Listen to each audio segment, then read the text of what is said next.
I'm telling you lot, when I do these Indian nightlife videos, I ain't speaking out of my arse, alright? I say this stuff for a reason. The things that happen inside these nightclubs behind closed doors, there's a lot of shady shite going on. Even a fool can see this. I've had enough of them.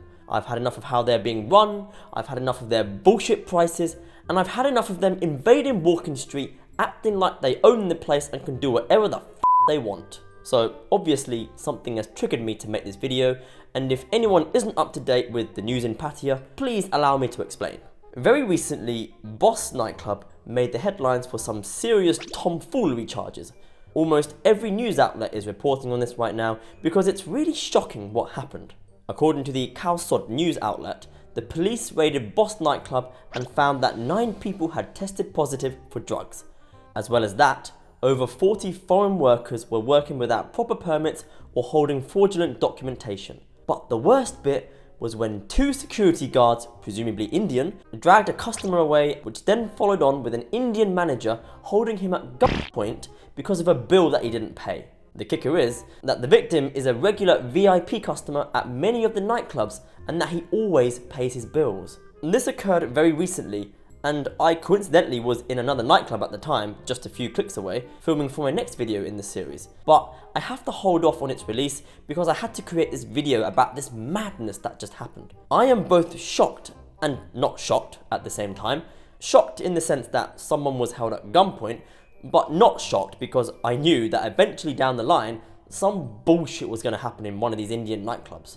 I've complained so much about what goes on in these establishments and how hostile the Indian security are. And now look. I even mentioned some of the discriminatory practices that the security in Boss were doing in one of my recent videos. Go check it out if you haven't yet. Link is in the description and I promise you it'll be a good watch. Walking Street is infested with this nonsense, and it's a shame that the police didn't go one step further and raid some of the other Indian nightclubs. They were let off easy, because I can guarantee you that if the police did raid the others, they would have discovered more shady shit. You know, I get asked a lot about how all of these establishments are able to hire other Indians and foreigners to work here in Thailand. Some are legal, but a lot of them are either forging documents or are here illegally, and that someone is paying someone off to keep their mouths shut. What else do you want me to say? So, the suspect has turned himself in and claimed that the weapon he used was just a designer lighter. Regardless of whether or not it was fake, you shouldn't be going around acting like a mafia-like figure, dragging people behind clubs and threatening them at gunpoint. Pattaya's image is already at an all-time low, so stop tarnishing it even more. The Indian fatigue is so real. People are fed up now. We don't want these scammy businesses here. These owners should just take all the money that they have and go home. For the last 2 months, I've been going into these Indian clubs trying to figure out why the things that happen in there happen. Why do they throw fake money? Why is there so much pushing and shoving? Why are there so many dudes? Why are there so many fat freelancers? Why do they love shisha so much?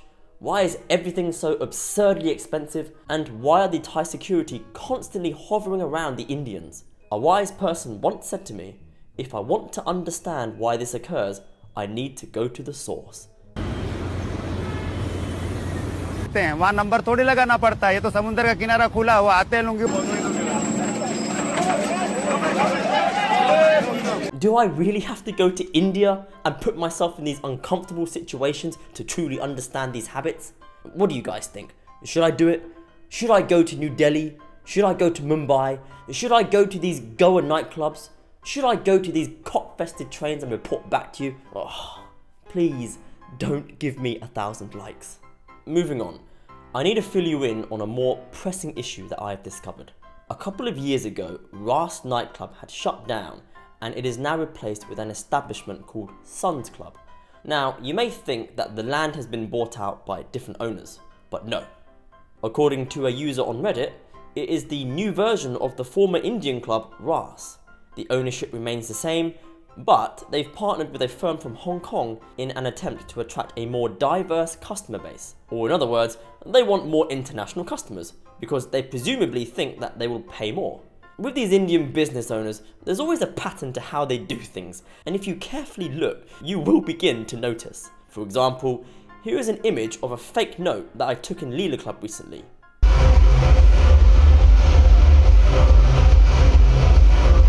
Clearly you can see that they can't spell Pattaya correctly. And now, when you go onto the Suns Club TikTok channel, you can also clearly see in one of their descriptions that, oh, they also can't seem to spell Pattaya correctly. What a coincidence. Maybe it was just an error in the marketing department. Mistakes do happen. Okay, fine. Here is Janat Nightclub. Everyone got it? Okay. Now, here is Suns Nightclub. Notice anything similar about the two? No? Okay. How about this club then, right next to it?